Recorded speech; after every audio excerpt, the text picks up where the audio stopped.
एक शेर को भी झुकना पड़ता है, सार्कस पे पूंछ हिलाता है। अगर एक इंसान के हाथ पे गोली भरा बंदूक रहे तो अच्छा रहना, अच्छा दिखना, दूसरों के मुंह से तारीफ सुनना, ये सब किसको पसंद नहीं है।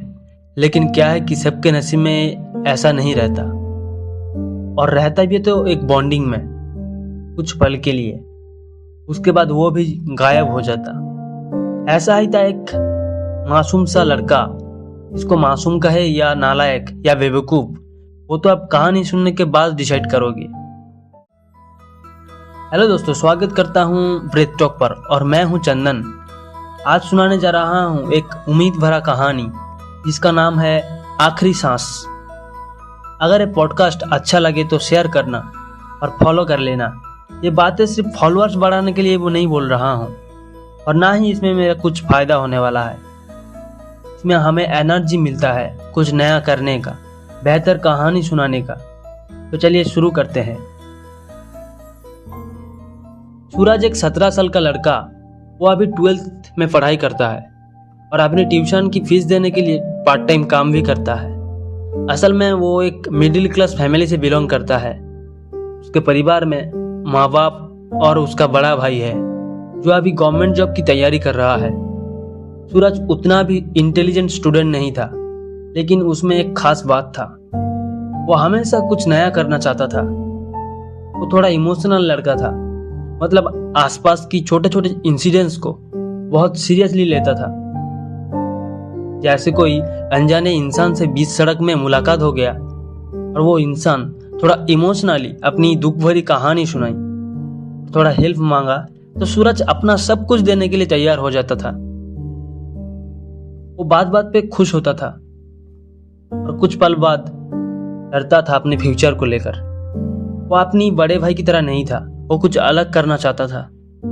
सूरज स्कूल से लौटते समय अपनी बचे हुए टिफिन चिड़िया और कुत्ते को खिलाता था। बहुत ही भोला भाला सीधा सा एक लड़का। अगर दूसरे से कभी झगड़ा हो जाता है, वो सोचता था इसमें शायद उसका ही कुछ गलती था। कुछ प्रॉब्लम हो तो पहले खुद को जांच करता है, उसमें खुद क्या गलती किया। आजकल ऐसा लड़का मिलना बहुत ही मुश्किल बात है ना।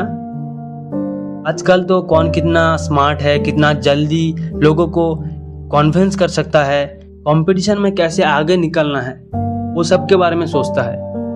दूसरों के बारे में सोचने के लिए इतना टाइम कहाँ है। आज सूरज का बर्थडे, पर खुद सूरज को ये याद नहीं था। लेकिन जब उसका बड़े भाई रात में सोने से पहले विश किया और एक टी शर्ट गिफ्ट किया, तब सूरज को इतना खुशी हुआ कि जैसे बहुत सालों की एक पुरानी कीमती हीरा उसको मिल गया। क्या करता, मिडिल क्लास फैमिली से बिलोंग करता है, बर्थडे पे एक टी शर्ट मिलना बहुत बड़ी बात है। एक दिन स्कूल के एनुअल फंक्शन पे सूरज अपनी बर्थडे का बड़ा भाई से मिला वो टी शर्ट पहन के गया। उसको लगा एनुअल फंक्शन पे सब स्टूडेंट अच्छा कपड़ा पहन के आएंगे, उसको थोड़ा अच्छा दिखना चाहिए।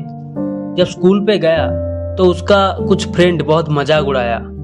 वो सब बोलने लगा, ओए छोटू, कहाँ से मांगा के लाया रे टी शर्ट। एक ने बोला, शायद कहीं से चोरी किया होगा। उसको बहुत गुस्सा आया, खुद को संभाल के बोला, ये टी शर्ट मेरे भैया ने मुझे गिफ्ट किया है।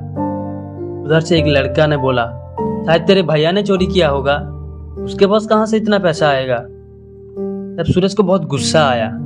वो एक लड़के को बहुत जोर से चांटा मारा और वो भी घूर के सूरज को एक मुक्का मारा, और ऐसे होते होते लड़ाई बढ़ने लगा। एक दूसरे का कपड़ा खींचने लगा, और वो सब ग्रुप में ज्यादा था। उधर से सूरज का एक फ्रेंड आके दोनों का लड़ाई रोका। सूरज का नया टी शर्ट थोड़ा सा फाट गया। दोनों को हेड टीचर ने बुलाया, लेकिन उस लड़कों की ग्रुप में ज्यादा सपोर्ट था, और वो लड़का भी इस साल अच्छा रिजल्ट किया है, क्लास पे अच्छा पढ़ाई करता है, स्कूल पे उसका एक अच्छा इमेज बना है। वो कैसे गलती कर सकता है ना। सब कुछ सुनने के बाद टीचर ने बोला, सूरज, आजकल पढ़ाई पे तुम्हारा बिल्कुल ध्यान नहीं है और स्कूल पे तुम ये सब करने आते हो। सूरज टीचर को समझाने की कोशिश की, लेकिन टीचर और ज्यादा गुस्सा हो गया। टीचर ने बोला, ऊपर से गलती करते हो और मुझसे जुबान लड़ाते हो, तुम कहा लिया अपने गार्डियंस को लेके आना। और ये क्या फटे हुए टी शर्ट पहन के आए, कुछ अच्छा कपड़ा नहीं है तुम्हारे पास? आसपास सारे बच्चे हंसने लगा। सूरज बेचारा रोते रोते स्कूल से बाहर आ गया और अपनी पुरानी साइकिल पे घर की तरफ चलने लगा। उसको समझ में नहीं आ रहा था वो घर जाके क्या बोलेगा। इस हादसे में उसका क्या गलती था? उल्टा वो लड़का ने तो सूरज के परिवार के बारे में उल्टा सीधा बातें कर रहा था। कोई अपनी परिवार की धज्जियां उड़ा रहा था और सूरज क्या खड़े खड़े मजा लेता। मिडिल क्लास फैमिली हुआ तो क्या हुआ? क्या गरीबों का कोई प्यार का कीमत नहीं है? सूरज भी अपने माँ बाप को बहुत प्यार करता है। उसका बड़े भाई हमेशा उसको सपोर्ट करता है। वो सब कैसे भूल सकता है वो? उसको लगा जो कुछ भी किया अच्छा ही किया। और आते आते उसकी पुरानी दोस्तों से मुलाकात हो गया। वो चिड़िया, कुत्ते, वो पौधे सब उसके इंतजार में था। कब आएगा सूरज? चिड़िया को खाना खिलाएगा, डॉगी का कान पकड़ के थोड़ा डांटेगा, पौधों से मन ही मन बात करेगा। आज भी तू दक्षिण की तरफ मुंह घुमा के खड़ा रहेगा, मुझसे बात नहीं करेगा? ऐसी बातें करते थे पौधों से। सूरज का मन शांत नहीं है। वो सारा दोस्तों को अवॉइड करके जाना चाहता था, लेकिन वो डॉगी वो हिलाते हिलाते मासूम सा चेहरे से ऐसे दिख रहा था जैसे उसको सब कुछ पता चल गया। सूरज जब बैग पे टिफिन निकालने के लिए हाथ डाला, टिफिन गायब था। तुरंत उसको याद आया लड़ाई के टाइम पे कोई उसका बैग से टिफिन बॉक्स चुरा लिया। बेचारे कुत्ते को आज भूखा रहना पड़ेगा।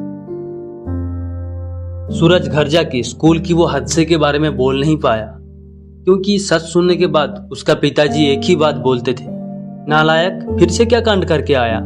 तेरे वजह से क्या घर में सुकून से रह नहीं पाऊंगा? तेरे बड़े भैया को देख, स्कूल पे उसका कैसी पहचान था, और एक तू। अच्छा, उम्मीद करना तो तुझसे छोड़ ही दिया, कम से कम बुरा काम करने से खुद को रोक। यही बातें बचपन से सुनते आ रहा है सूरज, और शायद इसी वजह से सूरज कभी बोल नहीं पाया अपनी सपनों के बारे में जो वो करना चाहता था। लेकिन सूरज अपने बड़े भाई से कुछ छुपाता नहीं था। वही तो था एक जो सूरज को समझता था, उसका सपनों की कदर करता था। रात में बिस्तर पे सोते सोते अपने बड़े भैया को बोल दिया सब कुछ। उसका बड़ा भैया ने बोला, ऐसी भोला भाला बन के मत रहा कर, जमाना बदल रहा है। हाँ, मानता हूँ तू आज जो कुछ भी किया सही किया, लेकिन ये हमेशा याद रखना, हम मिडिल क्लास फैमिली से बिलोंग करते हैं। हमें कुछ ना कुछ सेक्रीफाइस करना ही पड़ेगा। मैं कोशिश कर रहा हूँ इस साल के अंदर नौकरी पाने का, तू भी कोशिश कर कुछ काम धंधा करने के लिए।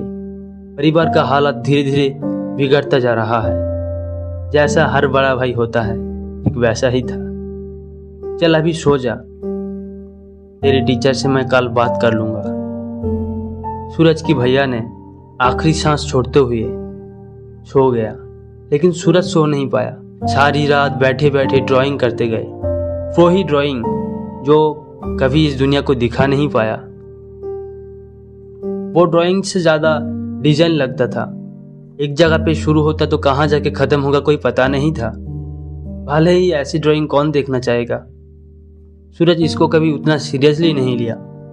अगली सुबह सूरज की भैया ने स्कूल पे जाके टीचर से बात करके पूरा मामला निपट के आया, और सूरज का दिन ऐसे ही चलने लगा। ये कहानी यहीं पर खत्म नहीं हुआ। सूरज का आने वाला कल क्या होने जा रहा है, क्या आखिरी सांस तक वो लड़ पाएगा इस दुनिया से अपने आप से, वो बताऊंगा सेकंड एपिसोड पर। हमारे साथ बने रहिए और ये ऑडियो जल्दी जल्दी अपने दोस्तों के साथ शेयर करिए। मिलते हैं अगले एपिसोड पर, तब तक के लिए दुआओं में याद रखना।